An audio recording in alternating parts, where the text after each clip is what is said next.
৩৫তম উত্তর আমেরিকা বঙ্গ সম্মেলন বসেছে কানাডার টরন্টোতে। আর আমাদের মধ্যে আমরা পেয়ে গেছি আমাদের বাংলার গর্ব ঋতুপর্ণা সেনগুপ্তকে। ঋতুপর্ণা অত্যন্ত ব্যস্ত নায়িকা, আপনারা সকলে জানেন, কিন্তু ঋতুপর্ণা এই টরন্টোতে এসেছেন ঋতুপর্ণার যে নতুন ছবি মুক্তি, তার মুক্তিপ্রাপ্তির অনুষ্ঠানে। আমরা ঋতুপর্ণার সঙ্গে কথা বলবো। ঋতুপর্ণাকে পেয়ে আমরা খুবই আনন্দিত, আহ্লাদিত। ঋতু, তুমি বঙ্গ সম্মেলনে আগেও এসেছো এবং তোমরা জানো যে এই বঙ্গ সম্মেলন যারা অর্গানাইজ করেছে তারা প্রবাসী Bengali cultural association of Toronto. এরকম আমেরিকার নানান শহরে হয়, যেমন কানাডাতে হয়েছে।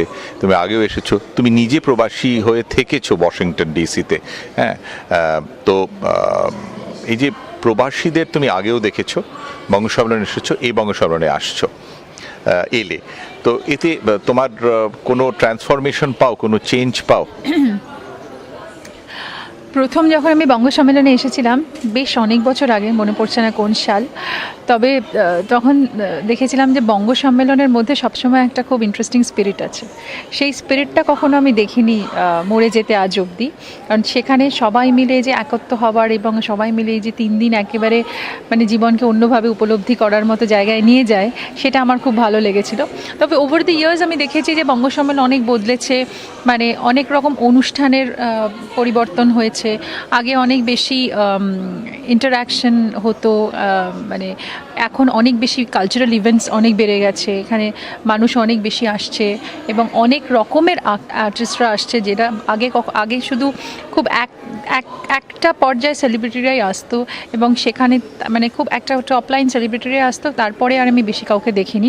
কিন্তু এখন যেটা দেখতে পাচ্ছি যে এখন অনেক রকম বিভাজন হয়ে গেছে, যেখানে আমরা অনেক গানের ব্যান্ডকে দেখতে পাচ্ছি আসতে, অনেক মানে অনেক ডান্সার্স গ্রুপ আসছে যারা অনেক সময় সেরকম ফোকাসে আসেনি ইন্ডিয়াতে, তারা এখানে এসে একটা অনেক বড় নাম করতে পারছে। এইটা অনেক নিউ কামার্সদের জন্য বড় প্ল্যাটফর্ম করে দিয়েছে এবং অনেক ভালো ভালো অ্যাঙ্কার্স নিয়ে আসা হচ্ছে।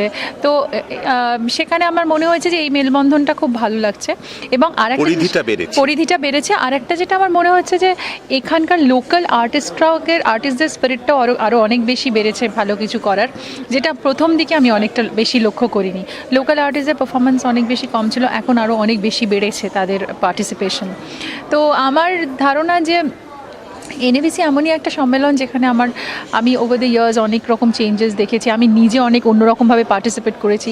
এক সময় হয়েছিল যে আমি ওয়াশিংটনে থেকেছি, সেই সময় বল্টিমোরে গিয়ে আমি পার্টিসিপেট করেছি অ্যাজ এ লোকাল। তো আমাকে তখন বলতে, তুমি তো দেশের মেয়ে, তোমাকে আর কি বলবো। তো সেই রকম পরিস্থিতিও গেছে। তুমি বাঙালি, তুমি সারা পৃথিবীর বাঙালি। তো এইবারও আমি এসেছি আমার ছবি নিয়ে, এবং আগেরবারও আমার একটা দুটো ছবি দেখানো হয়েছে এখানে, আয়নাতে দেখানো হয়েছে, পিয়ালির পাসওয়ার্ড। এখানে এবার এবার ওয়ার্ল্ড প্রিমিয়ার হচ্ছে, মানে আমরা এই ছবি এর আগে কখনো মুক্তি পাইনি ইন্ডিয়াতে বা কলকাতায়, সেটা এখানে আমরা দেখাচ্ছি ডেটা বাজারের মাধ্যমে। তাই এনএবিসি এবং ডেটা বাজারের দুজনকেই ধন্যবাদ আমাদেরকে ইনভাইট করার জন্য। তোমার যদি কোনো সাজেশনস থাকে যে এনএবিসিটা এখন যেরকম দেখছো, আরও নতুন কিছু তুমি চাইছো এনএবিসিতে আর নতুন করে কি করতে পারে, আরও আকর্ষণীয় করা যায় কিভাবে? দেখো, আমার যেটা মনে হয় যে এনএবিসিকে আরও সব দিক থেকে বেশি অর্গানাইজড হতে হবে, বিকজ এখানে যেহেতু অনেকগুলো দিক সামলাতে হয়, তো আমার মনে হয় একটু কঠিন কাজটা স্প্রেড আউট হয়ে যাচ্ছে অনেক বেশি। বিকজ আমরা একটা বিজনেস ফোরাম পাচ্ছি, অনেক ইন্টারাকশন পাচ্ছি, সাহিত্যিকরা আসছেন, কালচারাল ফোরামস আছে, নাচ আছে, গান আছে, পেন্টিং আছে, অনেক দিক সামলাতে হচ্ছে এখানে।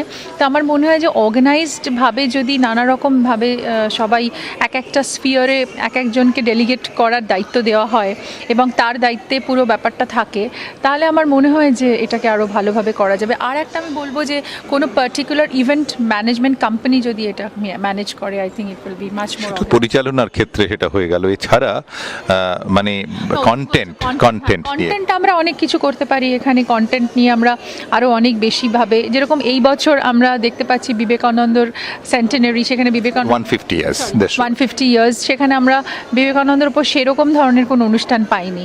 তো আমাদের মানে সেই সময় সাপেক্ষ মানে সময়ের উপযোগী যে অনুষ্ঠানগুলো সেগুলোকে আমরা সময়টাকে ধরতে হবে। ধরতে হবে এবং সেই জায়গাগুলোকে আমাদের এক্সপ্লোর করা উচিত। তো সেরকমভাবেই আমি চাইবো যে মানে সময়ের উপযোগী যে অনুষ্ঠানগুলো সেগুলোকে খুব ভালোভাবে করার, এবং আমাদের এখন অনেক রকম আমরা মানে এক্সপেরিমেন্ট করছি, ইনোভেশন করছি, সেইগুলো আমরা এখানে নিয়ে আসতে পারি এবং সেগুলোর মানে সবগুলোই অর্গানাইজেশনটা খুব আগে থেকে করলে আমরা মনে হয় খুব ভালো সুষ্ঠু অনুষ্ঠান দিতে পারবো। ঋতুপর্ণা, তোমাকে অনেক ধন্যবাদ। তুমি এই যে এত কাজের সত্ত্বেও তুমি সারা পৃথিবী ঘুরে বেড়াতে হয়, তার জন্য যে তুমি একটা সপ্তাহ বার করে এই টরন্টোতে আসতে পারলে 33rd নর্থ আমেরিকান বেঙ্গলি কনফারেন্সে, এটা আমাদের সকলের কাছে অনেক বেশি পাওয়া। তুমি আমাদের গর্ব এবং আরো আরো অনেক উন্নতি হোক তোমার। ছবি আসছে এই হ্যাঁ, বছর। তো সেটা I hope that NABC augurs well for you. হ্যাঁ, অনেক ধন্যবাদ, তুমি আমাদের মধ্যে এসেছিলে।